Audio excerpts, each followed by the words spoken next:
नमस्कार नमस्कार फ्रेंड्स. आज आपण दलित साहित्यातील स्वरूप आणि संकल्पना हा घटक आज आपण अभ्यासणार आहोत. या घटकावरती काही प्रश्न उत्तरे आलेले आहेत. त्या प्रश्न उत्तरे स्वरूपात हा घटक आपण समजून घेणार आहोत.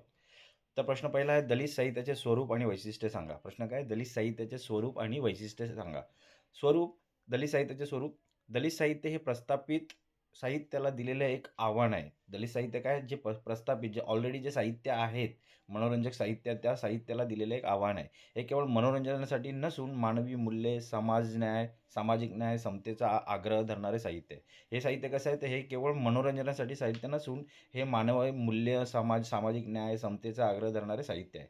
हे स्वअनुभवावर हे अनुभवावर आधारित असून त्यात दलितांचे जगणे, त्यांच्या वेदना आणि विद्रोह यांचं दर्शन घडवते. वैशिष्ट्य काय आहे ह्या साहित्याचं? तर विद्रोह, अन्यायकारक समाज व्यवस्थेविरुद्ध प्रखर बंडखोरी, नकार, पारंपरिक पारंपरिक वर्णव्यवस्था आणि विषमतेचा स्पष्ट नकार केलेला दिसतो. या दलित साहित्यामध्ये समता आणि स्वातंत्र्य, मानवी स्वातंत्र्याला सर्वोच्च महत्त्व देणारे हे दलित साहित्य आहे. वास्तवाचे चित्रण, कल्पनेपेक्षा प्रत्यक्ष अनुभवावर व सत्य परिस्थितीवर भर देणारं हे दलित साहित्य आहे. प्रश्न दुसरा, दलित साहित्य म्हणजे नेमकं काय ते सांगून दलित साहित्याच्या विविध संकल्पना स्पष्ट करा. काय प्रश्न आहे? दलित साहित्य म्हणजे नेमकं काय ते सांगून दलित साहित्याच्या विविध संकल्पना स्पष्ट करा. अर्थ काय आहे? तर दलित म्हणजे ज्यांचे दमन झालेले आहे, चिरडलेले आहे, ज्यांना शोषित वर्ग आहे असे लोक. कोणते लोक? जे दलित म्हणजे काय? दमन झालेले असे लोक. डॉक्टर बाबासाहेब आंबेडकरांच्या क्रांतिकारी विचारांतून प्रेरणा घेऊन दलितांनी आपल्या जीवनावर जे साहित्य लिहिले त्याला दलित साहित्य म्हटलं जातं. काय म्हटलं? डॉक्टर बाबासाहेब आंबेडकरांच्या क्रांतिकारी विचारातून प्रेरणा घेऊन दलितांनी आपल्या जीवनावर जे साहित्य लिहिले त्याला दलित साहित्य म्हणतात, असं आपण म्हणू शकतो. संकल्पना काय? हे साहित्य केवळ जातीवर आधारित नसून ते शोषितांच्या दुःखांचे प्रतिबिंब करते आहे. हे साहित्य काय? फक्त जातीवर आधारित नसून तो शोषितांच्या दुःखांचे प्रतिबिंब करते. यात माणूस केंद्रस्थानी आहे. हे साहित्य परिवर्तनाची भाषा बोलते, केवळ वर्णन करत नाही. हे काय? हे साहित्य परिवर्तनाची भाषा बोलते, केवळ वर्णन करत नाही. प्रश्न तिसरा, दलित साहित्याच्या विविध भूमिका स्पष्ट करा. दलित साहित्याच्या विविध भूमिका आहेत. सामाजिक भूमिका, जातीभेद नष्ट करून एकसंध समाज निर्माण करणे. सांस्कृतिक भूमिका, दलितांच्या स्वतःची संस्कृती, लोककला आणि भाषा यांना साहित्यात स्थान मिळवून देणे. सांस्कृतिक भूमिका काय आहे? तर दलितांची जी स्वतःची संस्कृती आहे, लोककला आहे आणि भाषा आहे, त्यांना साहित्यात स्थान मिळवून देणे. ओके. आणि सामाजिक भूमिका आहे, जातीभेद नष्ट करून एकसंध समाज निर्माण करणे. राजकीय भूमिका आहे, हक्क आणि अधिकारांसाठी समाजात जागरूकता निर्माण करणे. हे ह्या दलित साहित्याची भूमिका आहे. प्रश्न चौथा, दलित साहित्य स्वरूप आणि दलित साहित्याच्या प्रेरणा लिहा. काय? दलित साहित्य स्वरूप आणि दलित साहित्याच्या प्रेरणा लिहा. प्रेरणा काय? तर भगवान बुद्ध, समता आणि करुणाचा विचार, महात्मा ज्योतिराव फुले, सत्यशोधकी विचार आणि शिक्षणाचे महत्त्व, डॉक्टर बाबासाहेब आंबेडकरांचे विचार जसे की शिका, संघटित व्हा, संघर्ष करा हा मंत्र दलितांचा मुख्य पाया भरलेला आहे. यातून त्यांनी हे त्यांचे प्रेरणास्त्रोत आहेत. तसेच अमेरिकेतील ब्लॅक ब्लॅक लिटरेचर, ब्लॅक साहित्य हे एक दलित साहित्याची प्रेरणा आहे. टिपा लिहा. दलित साहित्य संकल्पना. दलित साहित्य संकल्पना, दलित साहित्य ही एक प्रवाही संकल्पना आहे. हे साहित्य परंपरेला नाकारून माणुसकीचा नवा इतिहास लिहिण्याचा प्रयत्न करते. हे साहित्य काय? जी जुनी रूढ परंपरा आहे त्याला नाकारून माणुसकीचा नवा इतिहास लिहिण्याचा प्रयत्न करते. यात दलित लेखकांनी स्वतःच्या अनुभवातून मांडलेले वास्तव महत्त्वाचे असते. आता दलित जाणीव म्हणजे काय? टीप काय आहे? दलित जाणीव, स्वतःवर होणाऱ्या अन्यायाची जाणीव आणि त्याविरुद्ध लढण्याची मानसिक तयारी म्हणजे दलित जाणीव होय.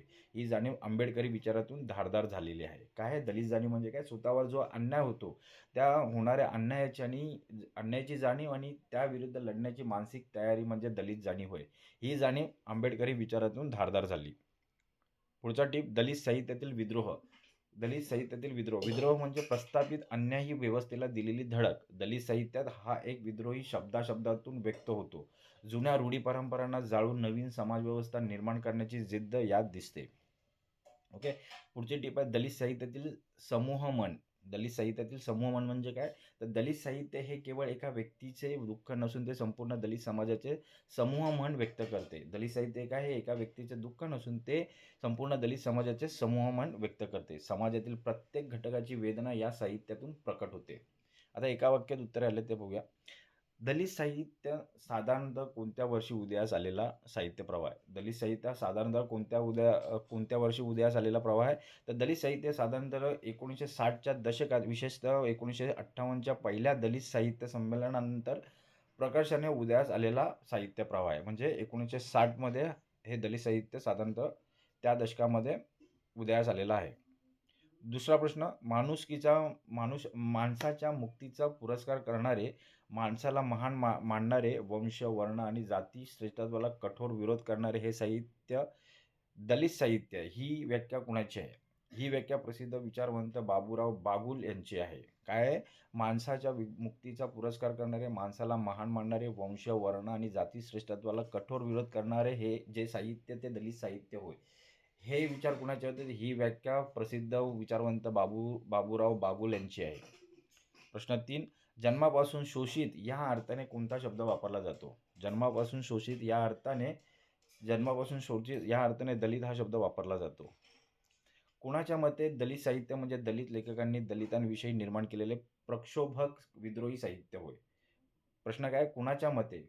असं मत कुणाचं आहे? जे दलित साहित्य म्हणजे लेखकांनी दलितांविषयी निर्माण केलेले प्रक्षोभक विद्रोही साहित्य आहे. हे व्याख्या कोणी दिले? तर अर्जुन डांगळे यांच्या मताशी साधर्म्य दर्शवते.